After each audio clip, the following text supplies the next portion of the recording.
Israeli পণ্য আমদানি বন্ধের দাবি ইসলামী আন্দোলনের। এদিকে নতুন কর্মসূচি দেওয়ার চিন্তা করছে বিএনপি, বলছেন নজরুল ইসলাম। আবারও বিএনপিকেই পালাতে হবে, বলছেন ওবায়দুল কাদের। আসামি না পেয়ে নারীর মাথায় পিস্তল ঠেকালেন ডিবি কর্মকর্তা, তদন্তে কমিটি। এবং সর্বশেষ জানাবো এবারের তাপপ্রবাহ কেমন হবে, জানালো আবহাওয়া অধিদপ্তর। শুনছিলেন সংবাদ শিরোনাম, এবারে বিস্তারিত। ইসরায়েলি পণ্য আমদানি বন্ধের দাবি ইসলামী আন্দোলনের।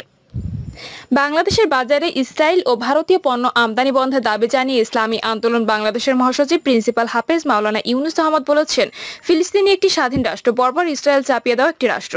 ইসরায়েলি পণ্য বয়কট নয়, আমদানি বন্ধ করতে হবে, এটা ইমানদার জনতার প্রাণের দাবি।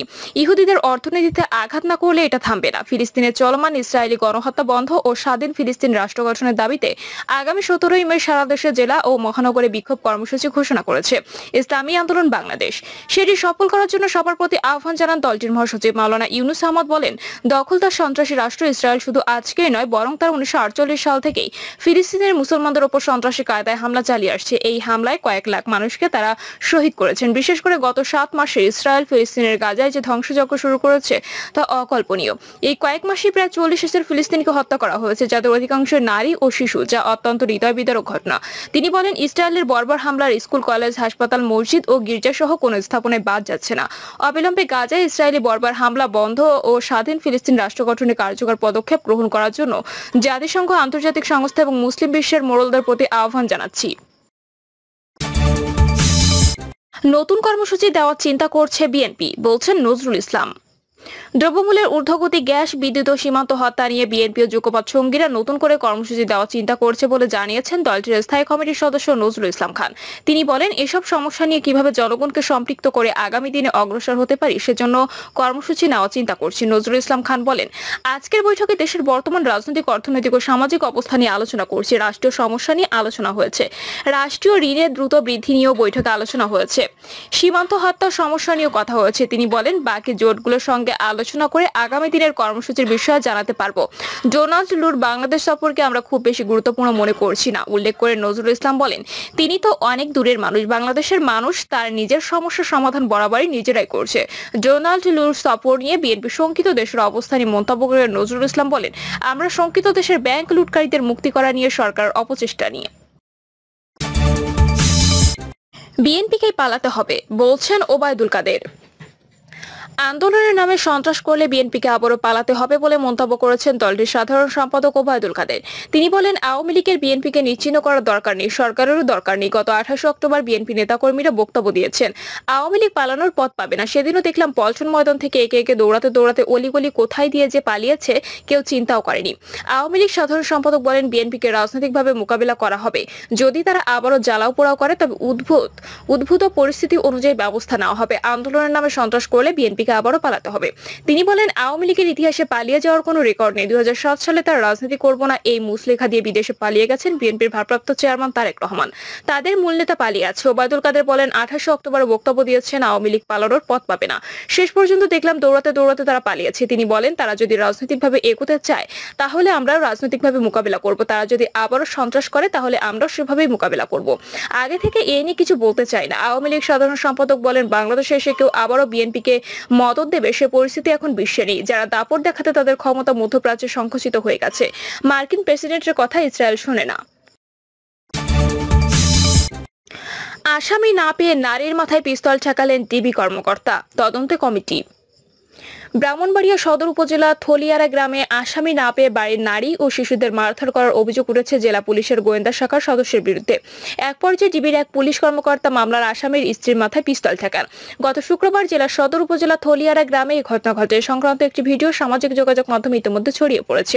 এ ব্যাপারে জেলা পুলিশ সুপার মোহাম্মদ শাকাওয়াত হোসেন বলেন, তদন্ত কমিটি গঠন করে দেওয়া হয়েছে। আগামী 3 দিন কার্যদিবসের মধ্যে প্রতিবেদন পেলেই ব্যবস্থা নেওয়া হবে। মামলা সূত্রে জানা গেছে 1 থেকে 1.5 মাস আগে জেলার সদর উপজেলা বিশ্ব রোড এলাকায় আব্দুল কুদ্দুস বাদী হয়ে স্বর্ণ আত্মসাতের অভিযোগে নুরুল আলমের নামে একটি মামলা করেন। নুরুল আলম সৌদি আরব থেকে আব্দুল কুদ্দুসের এক আত্মীয়ের 850 গ্রাম স্বর্ণ আনেন, কিন্তু পুরো স্বর্ণ বুঝিয়ে না দিয়ে কুদ্দুসকে মাত্র 400 গ্রাম স্বর্ণ দেন। আদালত মামলাটি তদন্তের জন্য জেলা গোয়েন্দা পুলিশকে নির্দেশ দেন। এদিকে সৌদি প্রবাসী নুরুল আলমের বাড়িতে বিকেলে আসামি গ্রেপ্তার করতে অভিযান চালায় জেলা গোয়েন্দা পুলিশ। তখন বাড়ির নারী সহ অন্যদের সঙ্গে পুলিশের ধস্তাধস্তি হয়। ডিবি পুলিশের উপপুলিশ পরিদর্শক রেজাউল করিম এক পর্যায়ে নুরুল আলমের স্ত্রী বন্যা বেগমের দিকে পিস্তল তাক করেন। পরে আসামিকে না পেয়ে পুলিশ সদস্যরা সেখান থেকে চলে যান। এ ব্যাপারে কথা হয় নুরুল আলমের ভাই সারোয়ার আলমের সঙ্গে। তিনি বলেন, শুক্রবার বিকেলে বাড়িতে অনুষ্ঠান চলছিল, সে সময় আমার ভাই বাড়িতে ছিলেন না। ভাইকে না পেয়ে তার স্ত্রী বন্যা বেগম, আমার বোন তসলিমা বেগম সহ কয়েকজনকে মারধর করেন। আমার ভাইয়ের শিশু সন্তানকে চুল ধরে টেনে হিঁচড়ে নিয়ে যান।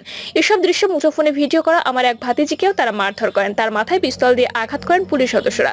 তাদের বাঁচাতে গেলে পুলিশ সদস্যরা আমাকেও ভাবিকে লক্ষ্য করে দুটি গুলি ছোড়েন। তিনি আরো বলেন, পুলিশ তল্লাশি করে আমাদের ঘরের মালামাল, স্বর্ণালঙ্কার ও টাকা লুট করে নিয়ে গেছে। পুলিশ পিস্তল তাক করার পাশাপাশি গুলিও করেছে। পুলিশ খোসাগুলো আমাদের সংরক্ষণে আছে। পুলিশের গঠিত তদন্ত কমিটি তারা তদন্ত করলে বিস্তারিত জানতে পারবে। এই নিয়ে আমরা মামলা দায়েরের প্রস্তুতি নিচ্ছি। এ ঘটনায় 3 সদস্যের তদন্ত কমিটি গঠন করেছে জেলা পুলিশ। তদন্ত কমিটির প্রধান করা হয়েছে অতিরিক্ত পুলিশ সুপার জয়নাল আবদিনকে। অন্য সদস্যরা হলেন অতিরিক্ত পুলিশ সুপার মোহাম্মদ বিল্লাহ হোসেন, জেলা পুলিশের পুলিশ পরিদর্শক মোহাম্মদ হাবিবুল্লাহ সরকার। তদন্ত কমিটির প্রধান অতিরিক্ত পুলিশ সুপার জয়নাল আবদিন বলেন, 3 কার্যদিবসের মধ্যে তদন্ত করে প্রতিবেদন দিতে নির্দেশ দেওয়া হয়েছে। ইতোমধ্যে সংশ্লিষ্টদের বক্তব্য নিয়েছি। দ্রুত ঘটনাস্থল পরিদর্শন করবে। ঘটনার পর মোবাইল ফোনে ও তার অফিসে গিয়ে ডিবি পুলিশের এসআই রেজাউল করিমকে পাওয়া যায়নি। তবে তিনি সাংবাদিকদের বলেছেন, আসামি গ্রেপ্তার করতে গেলে বাড়ির নারী সহ অন্যদের সঙ্গে ধস্তাধস্তি হয়। এক পর্যায়ে নারীদের সরিয়ে দিয়ে দরজা থেকে পিস্তল তাক করে এর ভিডিও আছে। তারা আসামিকে পালিয়ে যেতে সহায়তা করেছেন। এ ব্যাপারে ব্রাহ্মণবাড়িয়া পুলিশ সুপার মোহাম্মদ শাকাত হোসেন জানান, এই ঘটনায় একটি তদন্ত কমিটি গঠন করা হয়েছে। আগামী 3 দিন কার্যদিবসের মধ্যে প্রতিবেদন পাওয়ার পর পরবর্তী ব্যবস্থা নেওয়া হবে। এবারে তাপপ্রবাহ কেমন হবে জানালো আবহাওয়া অধিদপ্তর।